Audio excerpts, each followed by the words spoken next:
नमस्कार दोस्तों, फिर से स्वागत है आपका एक नए वीडियो में। दोस्तों आज हम सेल क्या होते हैं यानी कोशिका जानने से पहले जान जाते हैं कि बायोलॉजी है कि होता है जीव विज्ञान क्या होता है।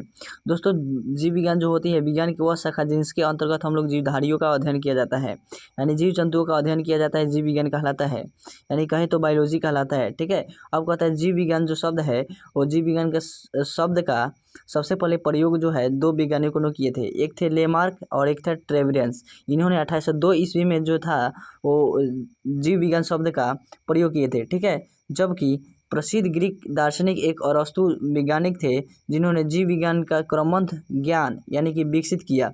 उन्होंने सर्वप्रथम पेड़ पौधे जंतुओं का जो अभाव था अनुभव था उनको प्रकट किया, इसलिए इन्हें जीव विज्ञान का जनक कहा जाता है। यानी कि फादर ऑफ बायोलॉजी किसे कहा जाता है तो अरस्तु को कहा जाता है। फादर ऑफ बायोलॉजी किसे कहा जाता है तो अरस्तु को कहा जाता है। ठीक है, अब कहते हैं अरस्तु अरस्तु जो थे यानी अरस्तु को विज्ञान और जीव विज्ञान और जंतु विज्ञान तीनों का जनक माना गया है।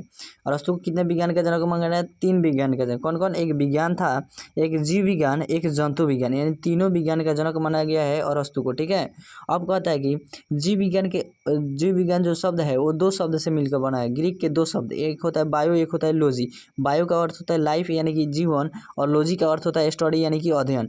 यानी कि दोनों बायोलॉजी का अध्ययन यानी कि बायो यानी लॉजी यानी कि जीवन का अध्ययन जो किया जाता है उसे बायोलॉजी कहते हैं। ठीक है, यानी कि दोनों से मिलकर बना होता है।